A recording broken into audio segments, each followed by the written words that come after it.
United. So, hello everyone. Welcome to the session named YCIG Youth in the Decision-Making Process, Heroes. My name is Pedro, Lana. I am the on-site moderator for the YCIG. And today we are listening to three speakers. First, we will have Eileen Cejas, who is a criminal lawyer from the University of Buenos Aires, Argentina. She is currently Regional Engagement Director from Latin America and the Caribbean of the YCIG, and the steering committee member of the Youth Coalition on Internet Governance. She has been involved in different activities of internet governance, such as Youth for Digital Sustainability Program at the working group Internet for Social Cohesion, and being part of the coordination of the inclusive internet governance ecosystem and digital cooperation for the Project Youth Summit. Then we will have Aidenvardulin, is the correct pronunciation, who is a public interest technologist, researcher, and writer. He previously represented the European civil society organizations on the Council of the Generic Names Supporting Organization, the body which sets policy for generic top-level domains, such as .com and .org, and he was a 2018 to 2019 Technology Policy Fellow within the Mozilla Foundation. Then at last, but not least, we'll have Emilia Zalewska, who is a lawyer actively involved in internet governance initiatives since 2017, when she participated in a project called Copy Fighters. She's the co-founder and a steering committee member of the Youth IGF Poland, actively involved in organizing this year's Youth Summits in Katowice. She is also European Youth Envoy in Generation Connect by the International Telecommunications Union. And I am also introducing Mohammad Atif Aleen, who will be the moderator of the Zoom room, or online moderator. And he is a chemical engineering graduate from Aligarh Muslim University in India, and has been associated with the Internet Society Delhi chapter in India. Please keep in mind, after the speaker's presentation, we will brainstorm together, have an open mic, and take a picture together. Well, so now let's jump to the first segment of our session. I'll make two questions. So please, speakers, stick to 2 minute interventions. And I'm giving the floor to Aiden first, then Emilia, and in third place, Eileen.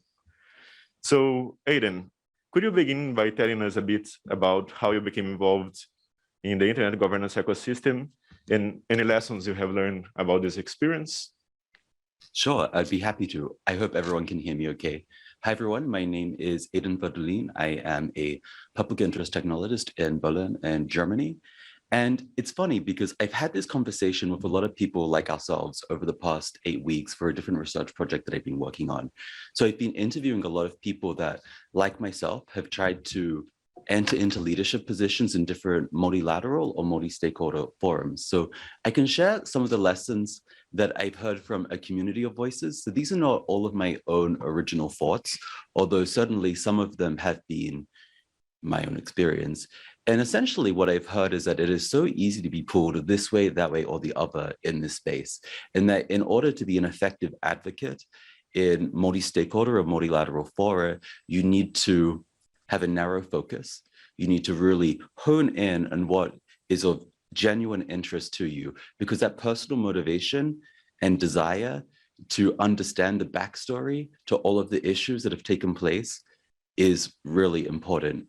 It is also perhaps more of a return on investment to participate at the national level first before you start participating at the international level. The possibility that someone will speak to you in a language you don't understand is minimal. People are more respectful of time limitations. Issues can be more locally relevant. The frequency of meetings is tailored to local concerns. And you also will meet stakeholders who you will then see at international fora. So perhaps it is best to begin your engagement first nationally and then expand internationally. Again, participate thematically, be open to learning, be open to making mistakes. I make a lot of mistakes. And as long as you learn from the mistakes and you realize, not to do that again or to do that again, that can be very important. And finally, it's a bit of a cliche, and it's from the book, How to Win Friends and Influence People, but make more friends and allies than you do enemies. Don't burn too many bridges. It is easy to do that in civil society. It is easy to do that as an advocate, but I've certainly learned myself that it can be very helpful to have allies that you are able to coalesce with, to discuss strategy with, who will support you, who will motivate you. So that's what I was just doing. Make friends, choose your battles wisely, don't chase all of the wins, and quarantine your ideas to discuss them at the right places. Thanks. Thank you very much, Aiden. And just to add a little information on that, it's also when you are in international forums, nice to meet people from your country and like have your networking effects also at these places. So now to you, Emilia, we would like to hear more about the Youth Summit. If you can compare between the planning phase and today, after a whole week of sessions at the IGF, how do you feel about it? What do you expect for the future of the youth? How do I feel about it is tired.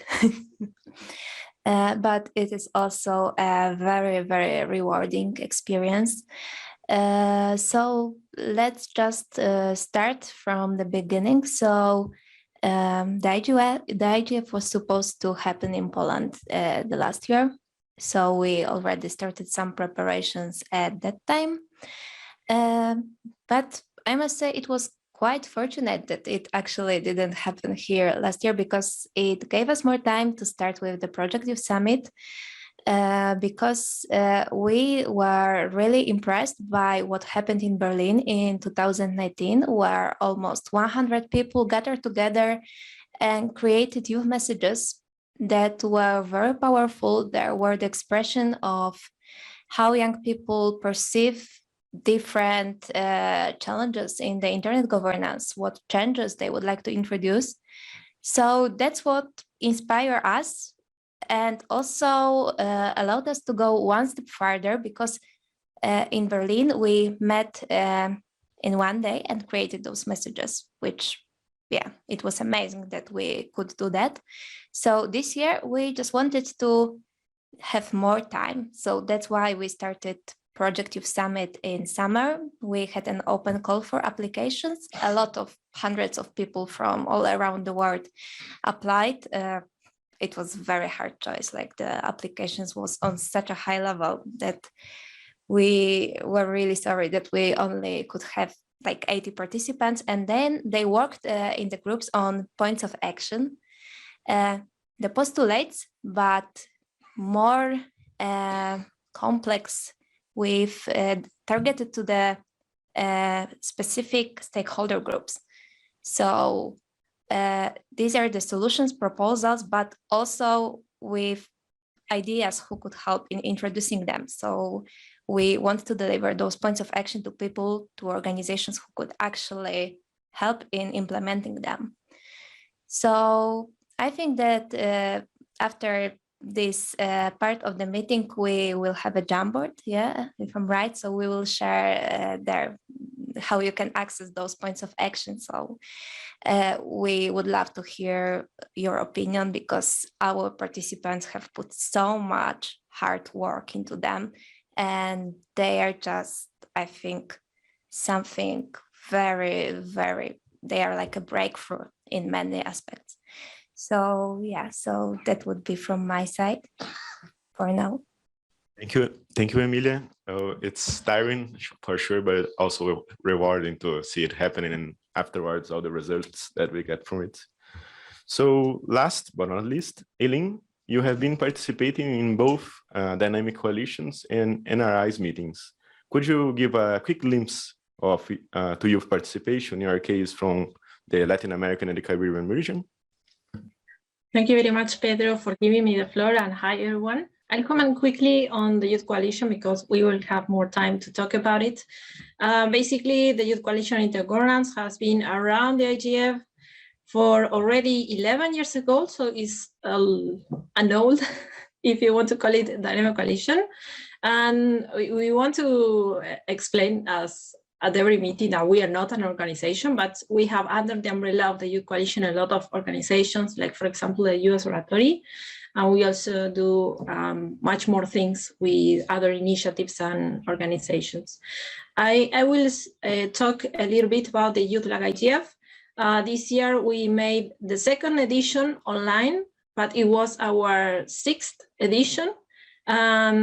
We had luckily the chance to access to funding from the Internet Society Foundation, so that allow us to have an open course in Spanish this year. Last year was in English, and we had several webinars with experts from the region.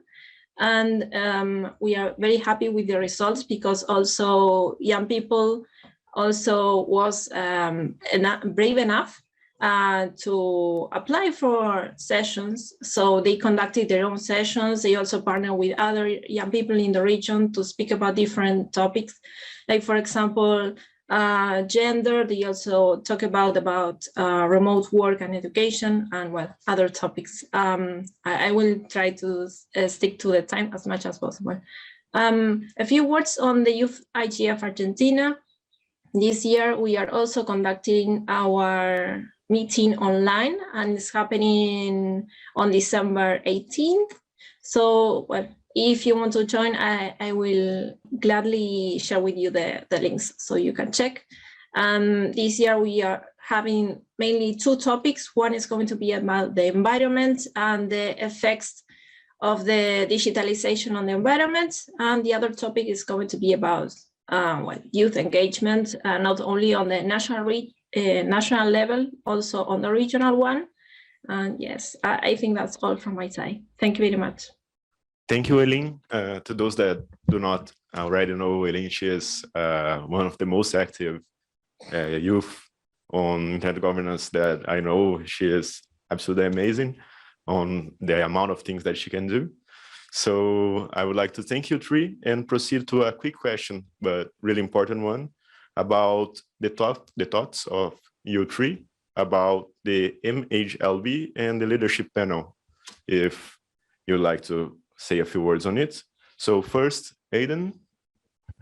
Sure, I'd be happy to comment on it. So I've had an evolution of thinking on the MHLB, which is the multi-stakeholder high-level body, sort of the IGF plus and the associated leadership panel. The IGF is broken. The current status quo of having this discussion forum and nothing else to go to action the items, this doesn't really seem fit for purpose for me. I'm not sure if it was ever fit for purpose. I can acknowledge 16 years ago, perhaps that was the political reality of the day, was that this was all that was suitable. I don't really think it's appropriate anymore. And so what this offers is really an acknowledgement of the problem. I don't think it proposes the right solution, but it is something, and something is better than nothing. And whether it is a good or bad thing, whether you like the proposal or not, there is no other proposal out there. No one else is suggesting anything different. So I think that we should participate in it. I think that it is better to have a leadership panel that has strong civil society advocates, a leadership panel that includes youth on it, than to pretend that this is not going to happen when we see where all of the political capital is going. So I think that we just try to support the initiative to become involved and to try to become very involved in shaping the participation, because again, there is no other proposal on the table. And certainly my fear is that if we do not participate in something like this, if we reject it, there are 2 things that can happen. One, this forum will continue to lose its relevance, and stakeholders that want to have important conversations are simply going to either go to a new forum that may not be multi-stakeholder, that may not include our participation at all, and then we will not have a voice at all. So that would be my primary danger.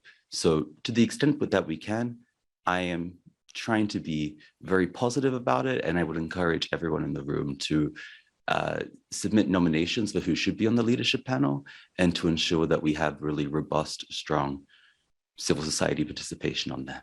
Thanks. Emilia? Yeah, thank you very much. So I think my comment would be just very quick.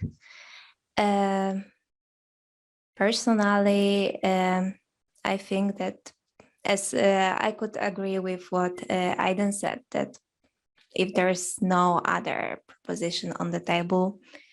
Yeah, so we can just believe that it will go into this direction. What we, especially as young people, should really focus on, and this is also something I did mention, and I totally support that, is how to get involved and how to get meaningfully involved.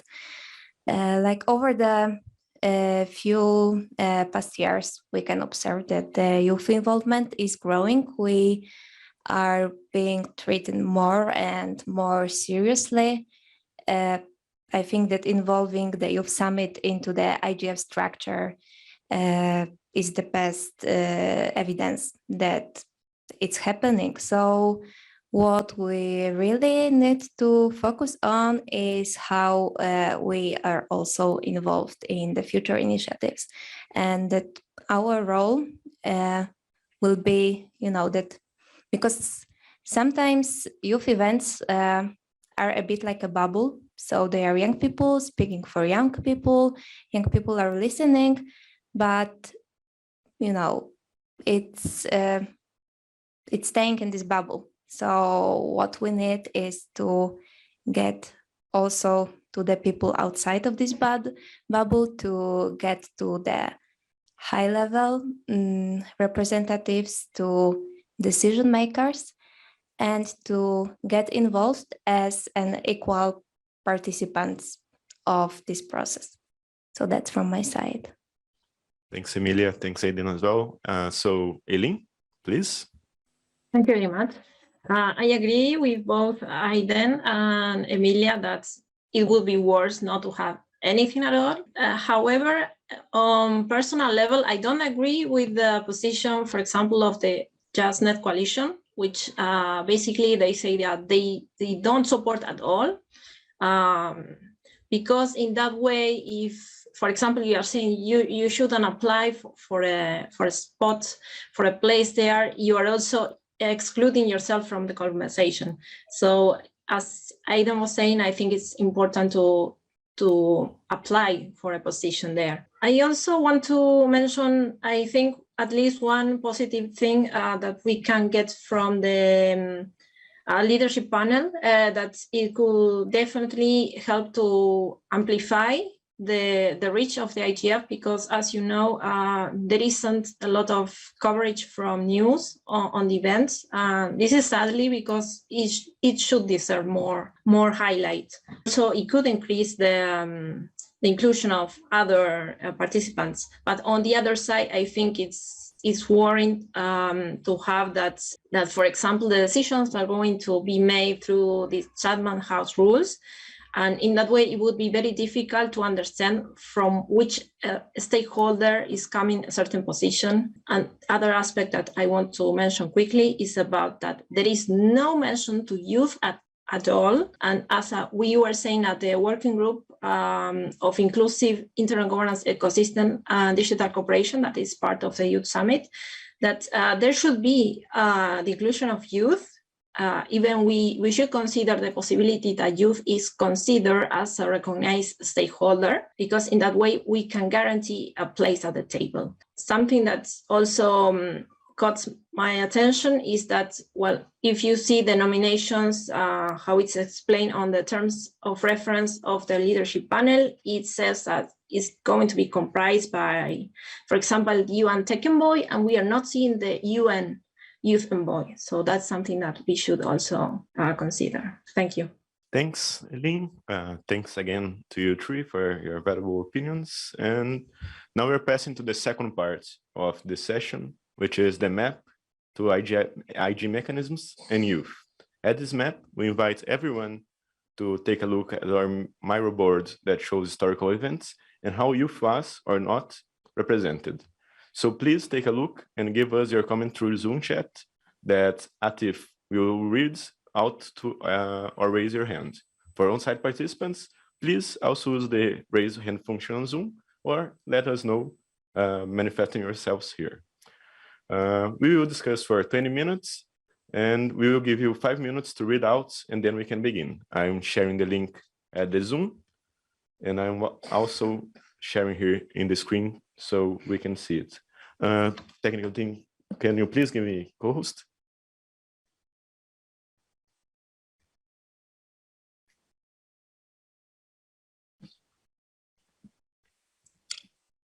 I think it's a little bit too small to see, so I'll be zooming on each card at a time.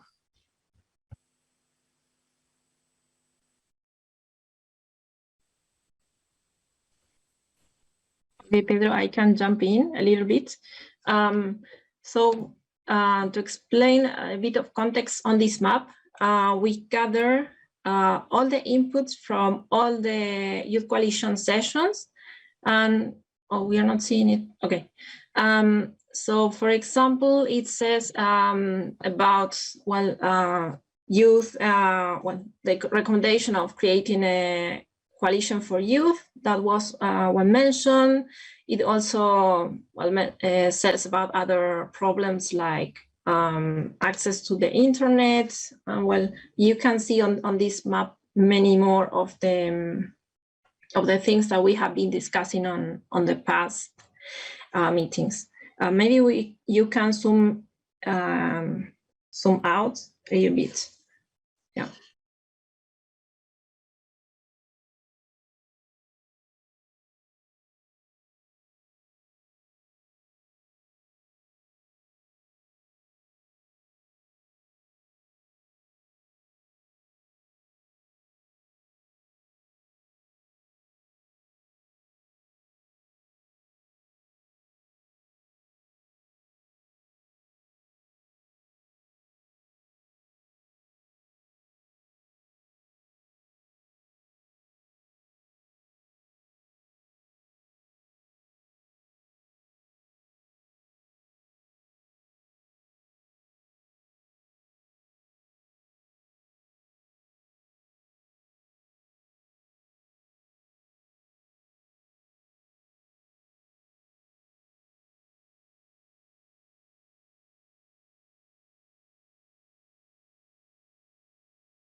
Um, 2 minutes to go.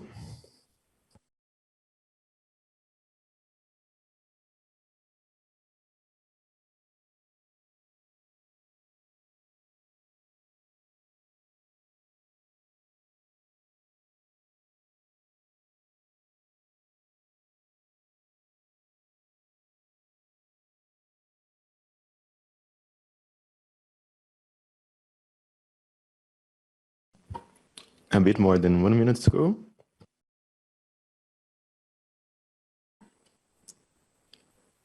Thirty seconds.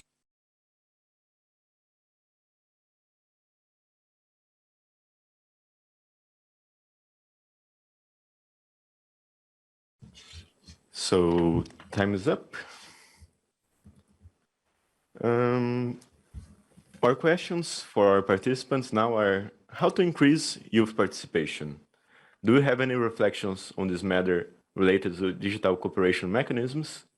So please, let's start with the same order.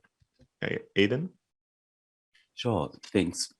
So this is the first time that I've seen the mirror board. I'm not sure who put it together, but it's very detailed. So thank you. That was really fascinating.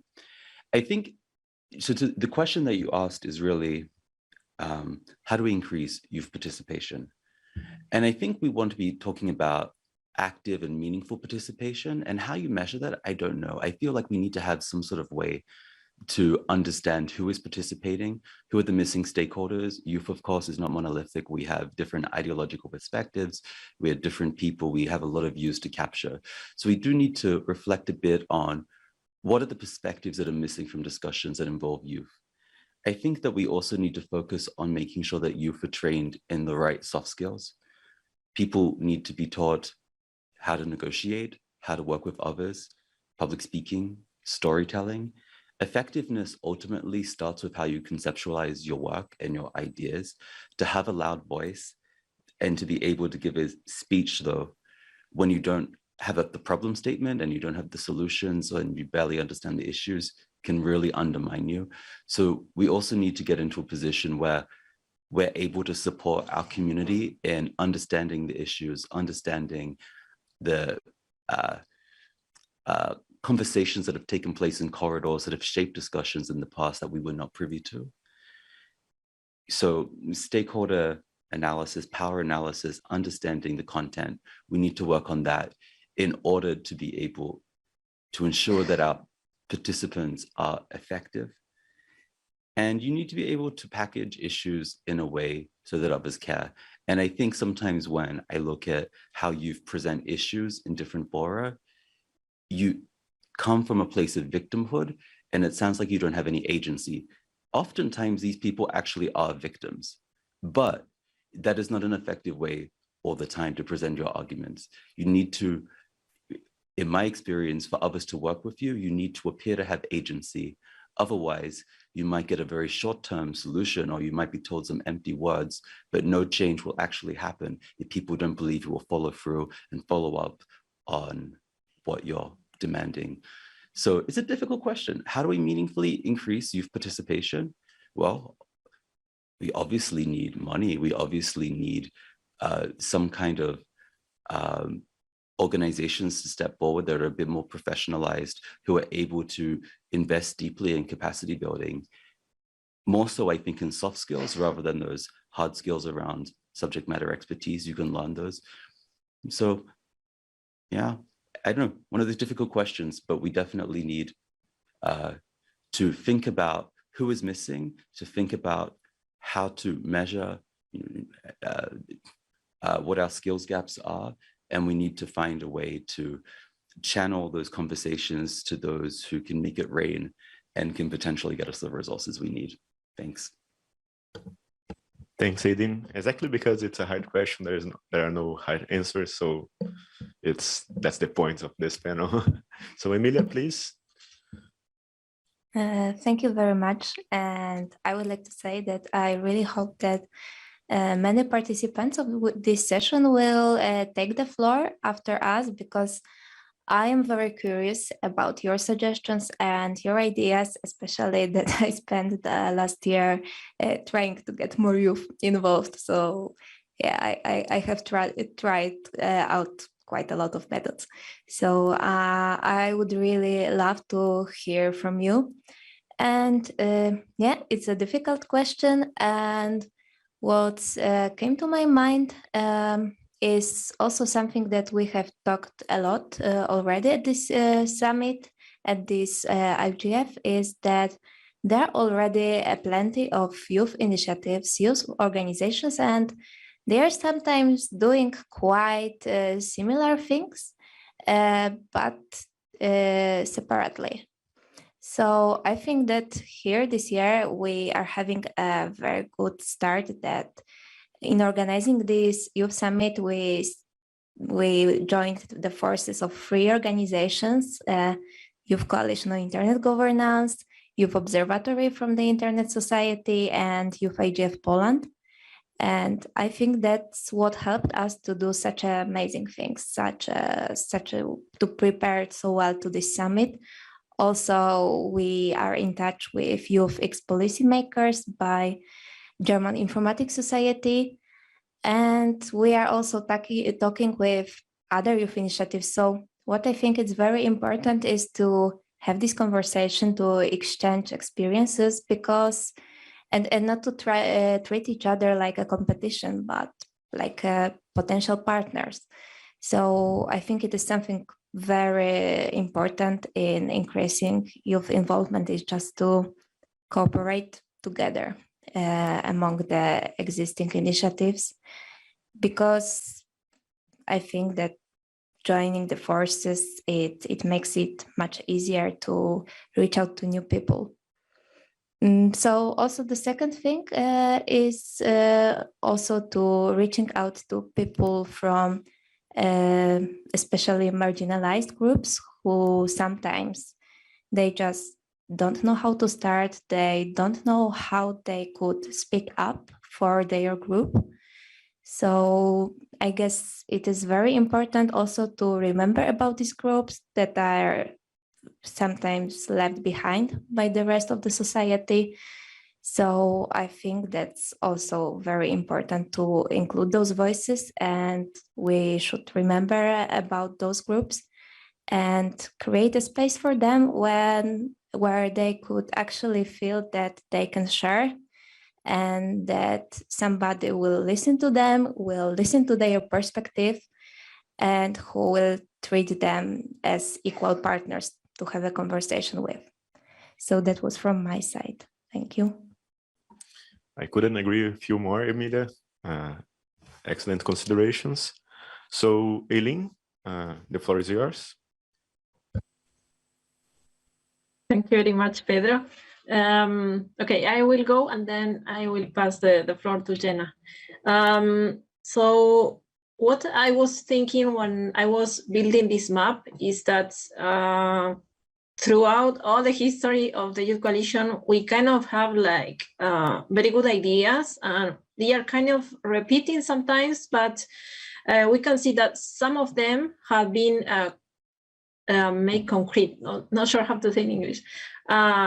So for example, we were asking for a mentorship part, and well, at least the ISOC Youth Ambassadors program offered that possibility to have some mentorship and get involved in the IGF with enough time to learn or how to participate there.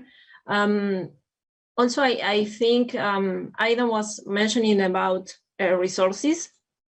And that's something that we are also asking as part of the dynamic coalitions to have access to some funding, because, for example, we would love to have a lot of young people attending the IGF forum, but unfortunately that is not something that we can do right now, but it's something that could be considered for the future. I think that's all. Thank you. Thank you, Tree, for your contributions. Now we are opening the speaking query for you all to speak about your youth initiative or organization. And please also leave your comments on the stick notes and the mirror board. It's there on the chat of the Zoom. So people can reach you out. Firstly, I would just want to check if Idirkula is with us online to share about the youth dig messages, and then Elizabeth or Demetria from the youth policymakers. And please stick to 2 minutes interventions. Thanks. Then we will open for the open mix. Just let me check here. Idil, Elizabeth, Demetria, are you there?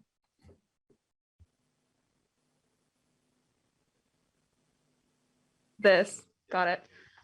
Hey, I'm Demetria. I'm from the German Informatics Society that presented the Youth Times Policymakers program and published 4 policy papers on 4 of the topics of the IGF. Just turn off. Okay. We published those early this week, Monday, on yigf.de, if you want to check them out. And so our initiative was essentially that we had 4 competency building workshops on inclusive internet governance ecosystems, access and accessibility, security and vulnerable groups, and content media and literacy. And then we had about 45 young people meet with policymakers from all over the world. And the outcomes were the 4 policy papers that I mentioned earlier at yigf.de. And I actually wanted to present a question to the 3 of you about sort of something that you said about like the follow-up after publishing something like this, right? It's cool, we all got together, we brought all of these young people together and had a lot of things that we discussed and a lot of these presentable outcomes, but then how does that actually translate, you know, into something besides just a list, you know? Like I found what you were saying interesting is essentially what I wanted to follow up on. Unless you have any other questions about the initiative from our side. Actually, we just got Idil Kula at the room. So Idil, you have the floor, and then we can proceed to questions. Thank you, Pedro. I was unable to join the meeting. Sorry for this. Now I'm going to present and share the YCIG Message 2021 for all of you. As part of the European Dialogue on Internet Governance, YCIG is a yearly event for youth to engage in internet governance, digital policy, and cooperation. This year, as a group of 30 passionate and dedicated young experts, we have gone through an exciting and dense working phase in which we shared perspectives to each other and refined our inputs for the Youth Message 2021. Putting our efforts from the early days of this spring, we have built our message on 4 thematic sections of 1, digital technologies within government bodies, platforms, digital self-determination and digital literacy, and finally, disinformation. Jumping into the messages, under the section of government's use of digital technologies, we upheld the need for counterbalance between digital and also analog access to governmental services. Secondly, while pointing out inclusion by design with regard to the innovation and digitalization, we suggested solutions to increasing the accountability of governments in the path to digital transformation. We also remarked the importance of human involvement and policy experimentation concepts such as regulatory sandboxes throughout the design, application, and use of AI systems by governments. In relation to the platform section, considering the disruptive trends on data analytics, we insisted on fair, reasonable, and non-discriminatory accessibility to raw data for especially startups and SMEs. Secondly, we went in depth with the cruciality of creation technical norms on interoperability and data portability. Thirdly, we also demand more granular transparency standards on data processing, business models, and targeting systems. On digital self-determination and digital literacy part, pointing out to the proliferation of digitization and surveillance practices, we raised the importance of healthy preservation of our authentic identities, democratic institutions, and values among society. Likewise, we claimed an open and fair use of the internet for individual self-determination rights, not to be overshadowed by states or private sector interests. In this respect, we raised the implications of user anonymity and preservation of personally identifiable information on the notion of digital self-determination.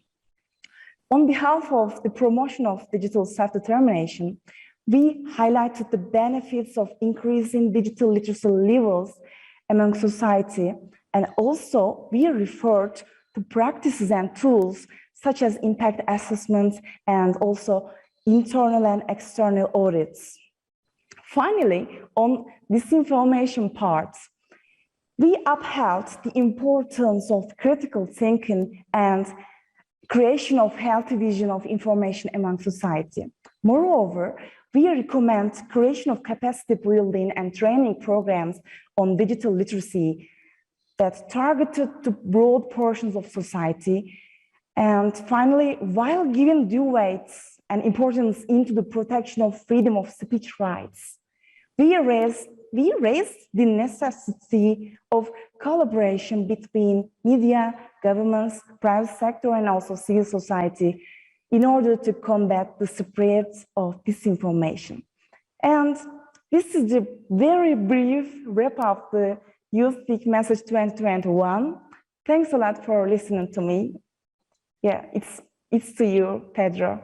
I mean, thank you. Those two last expositions is exactly why we need this diversity and a lot of people approaching the same issues through youth lenses. So they get these amazing results, these amazing points, these amazing deliverables, things that really reinforce the need of youth discussion and youth participation. So in giving the floor to Aiden, he wants to make a few comments. Thanks for that, Pedro. And I just wanted to respond to the great comments that you were making. I'm sorry, I forget your name. I think it was Demetrius.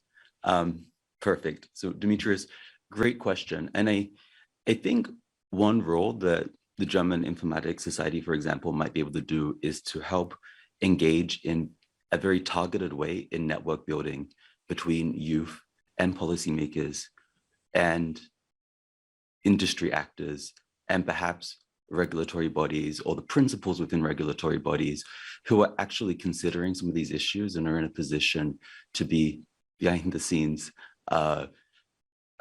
working to advance regulatory interventions, for example. So it's going to depend on the issue. And so I would be doing some stakeholder analysis and trying to understand who has the leverage here. It's never civil society, but the muscle is always with financial interests or government, of course. State power is very helpful.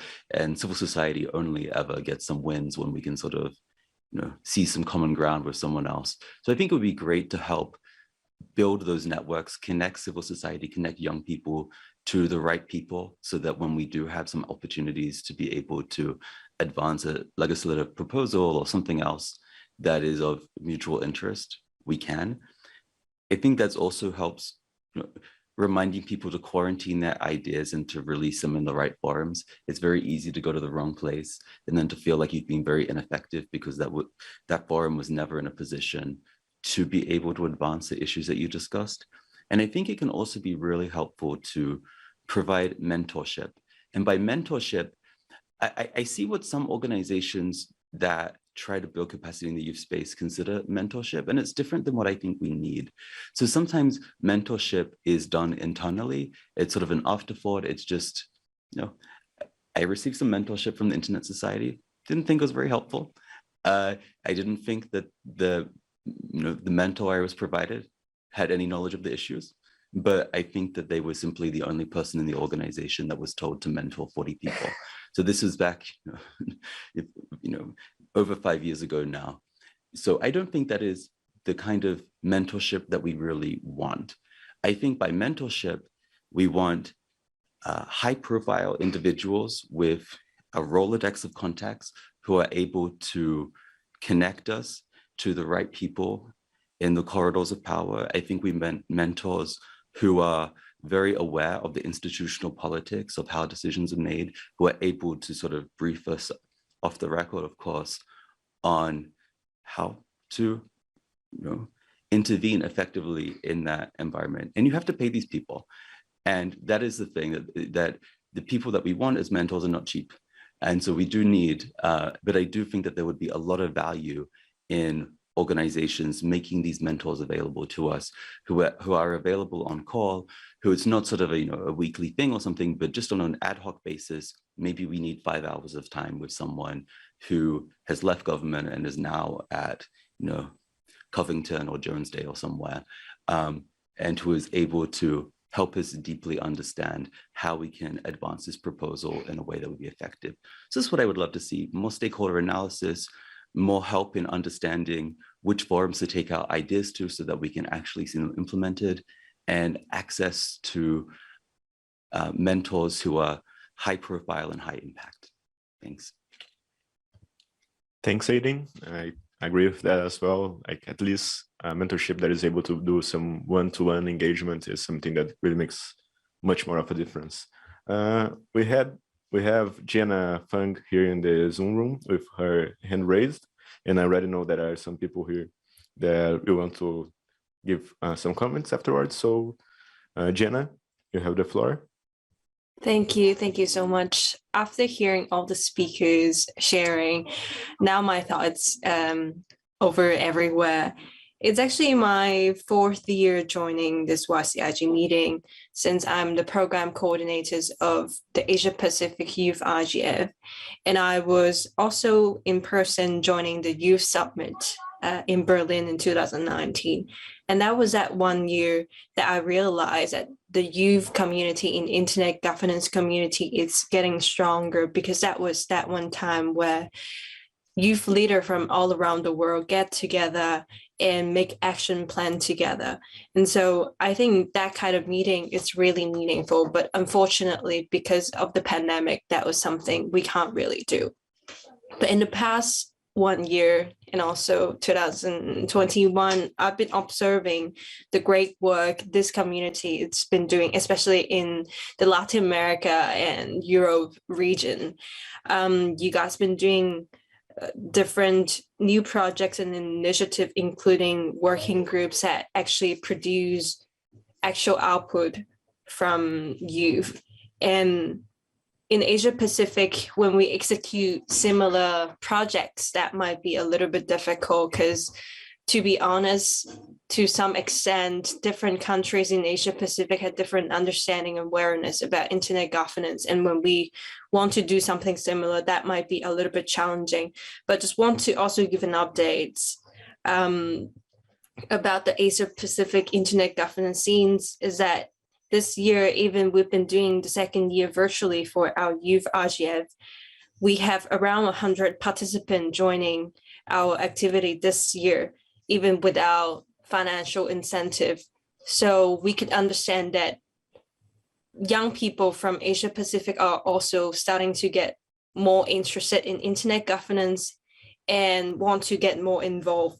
So I think when we are trying to pop the bubble and try to get more involved in internet governance in general, we should also consider how we can continue engaging those who are already active in their own region and make them become even more active in the global region, because young people are the ones who can make a difference and make changes to the world and our cyberspace in the future.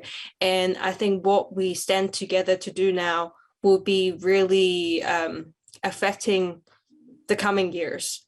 So I guess while we are putting so much effort, which of course I appreciate that a lot, including all the proposal of having different initiative or mentorship or activity that we could have, I think we could also think of how to make our youth community, youth global community, more inclusive, so we can produce something more together in terms of, breaking the boundary of our region. Because as simply as when we having different coordination call, maybe having a friendly time for all members of different time zone will be really helpful. That's one of the way to make things more inclusive. Because friends from the Pacific always complain, even to us in Asia Pacific, by saying we're having late calls, so they can't really join, even though they're highly interested. So I think we should also take smallest things into consideration when we make plans, especially I think in 2023, IGF will be going to Asia Pacific. And after all this year, finally, IGF is going to Asia. And so I think while we are continuing to do the great work, I think it's also important that we could do something new so we can create synergies between different initiatives of different regions, so we can make our plan bigger and greater and our network stronger in just a few years. So I think I might stop here. Thank you so much, everyone. Thank you so much, Jenna. So we still have a little less than 5 minutes here to on-site speakers. So if anyone wants to say something, you have the word. Oh, please. And please present yourself as well. Hello, I'm Nagendra Lamsal, Deputy Attorney from Office of the Attorney General, Nepal. It is related to the government of Nepal. As a basically South Asian country, I'm representing from the South Asian country. As a Nepal, there is a literacy rate 91%. So basically, youth are engaged in the digital policy, digital engagement, so that for capacity building of youth in the decision-making process, I think that presentation skills and sequence of sharing is important. As one of the barriers I see due to the language barrier in different part of the country, as in my country also, if there is language barrier to speak in English, so that we can make idea of a volunteer to interpret the local languages into English languages and other languages, so that new innovative ideas can be created, new ideas can be shared as audio stories and video stories, so that the global peoples can be achieved and global peoples can know the ideas of other countries, share the ideas of other countries, which can be useful for internet governance and making youth in the decision-making process. So we should have to make a collaboration with the youth organizations, because in every states, I think that there are youth organizations working targeting to the youth only.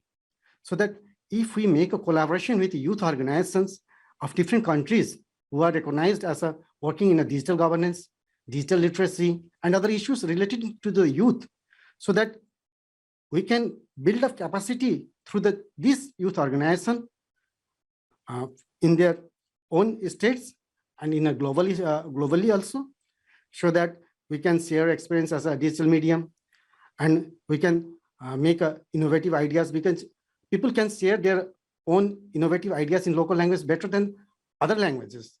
So I want to tell that this youth forum should make a collaboration with the different states or organizations targeting to the youth, so that we can collect the information and audio stories and video stories in local languages and make interpretation and translate in other international languages and other local languages, so that globally the countries of different youths and other stakeholders and other people can benefit from it. Thank you.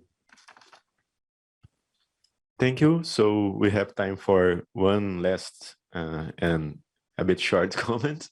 So if anyone wants to speak, and I would like to thank, it's always interesting to have input from policymakers.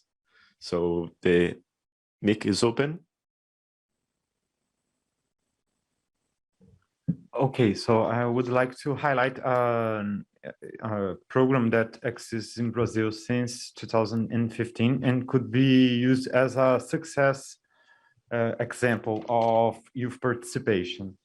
This program was created by the Brazilian Internet Steering Committee, and the main goal was to improve the youth participation and internet governance. Since then, the program already sent more than 200 youth participants to both national, global, and regional IGFs, and also taught about internet governance for more than 1,000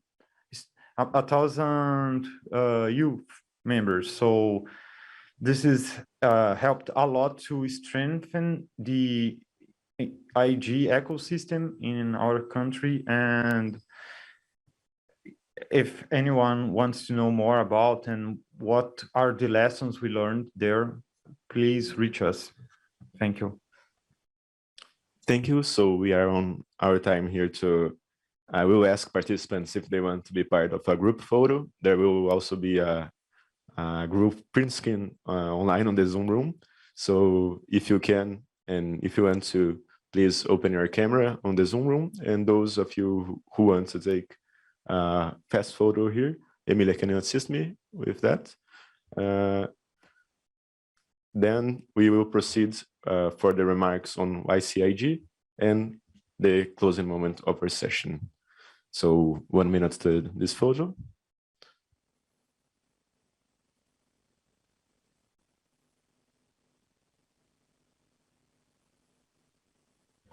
So thanks. I believe that we have already taken a register at the Zoom room as well. And now I would like to thank everyone for sharing with us about the participation in the internet governance ecosystem. It's really inspiring to all of us that are trying to be more active in these spaces. And now I'm giving the floor to Eileen, who will give us a short introduction to the work done by YCIG during 2021.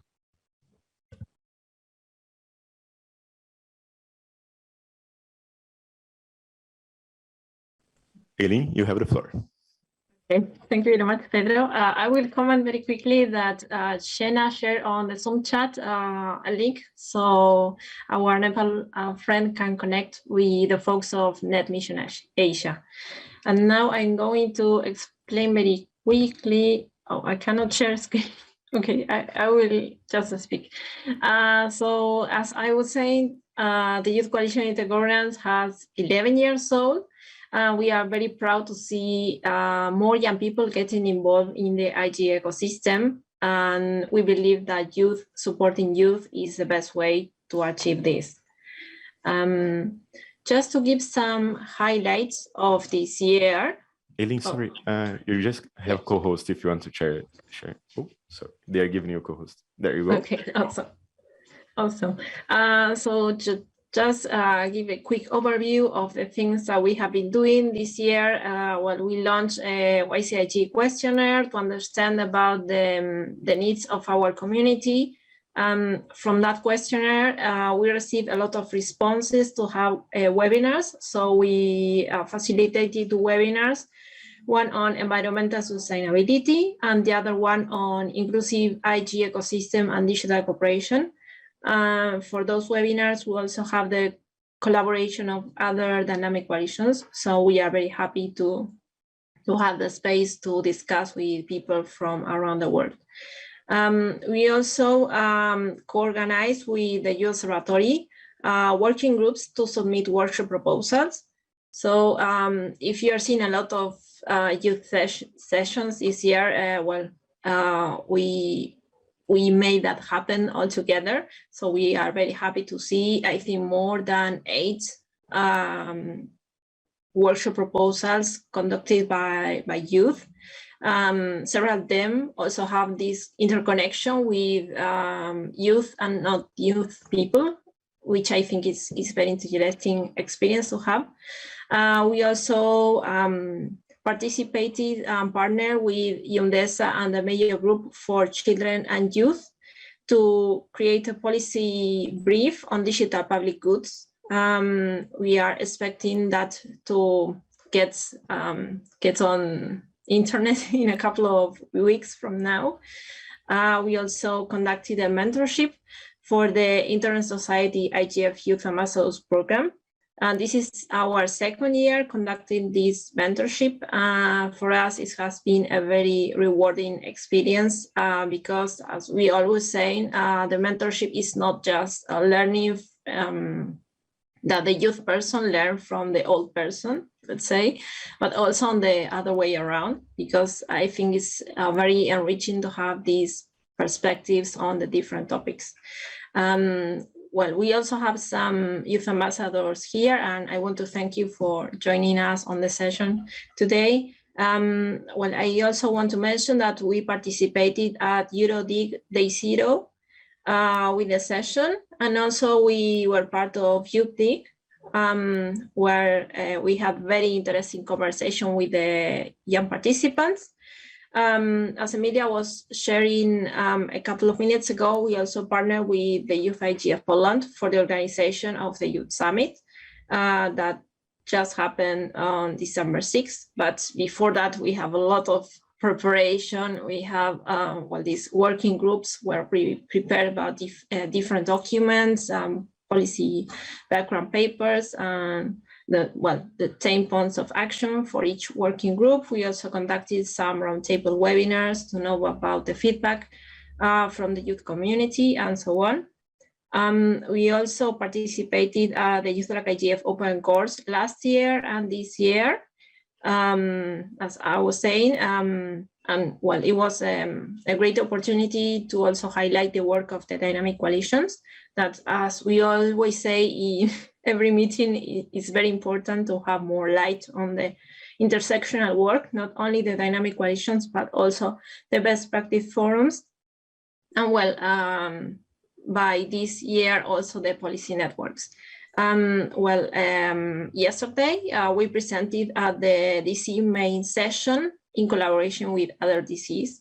That's something very important also to share about the youth voice in these main sessions.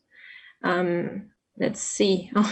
I think that's almost all, because I don't want to forget this announcement that every year we have elections. This is very interesting for all the youth community, because while they nominate themselves, they also nominate other people to represent the 5 regional groups. So we invite everyone to check on our social media and website and everything. I will drop the link on the chat so you can check. We hopefully we would like to continue our discussion. For me, this is my last year at the Youth Coalition Monitoring Governance Steering Committee. So we are very looking forward to new phases. And I think that's it. And of course, if you want to make questions, the floor is yours.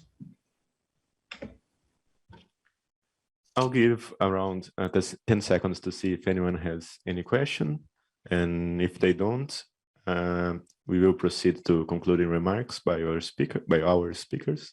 So if anyone has a question online or on site, please just manifest yourself.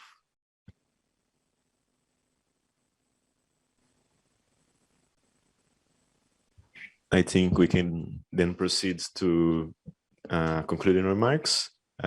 Keeping our order of speakers, please, Aiden. Thanks, Pedro. Hi again, everyone. I'm Aidenvardulin.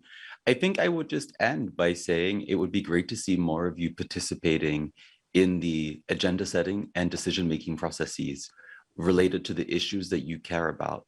So knock on doors, try to get involved, and I hope you'll have a lot of success. At the moment, there is a big pressure, especially within the UN system, to make UN processes much more outcome-oriented. So there is a lot of opportunities at the moment.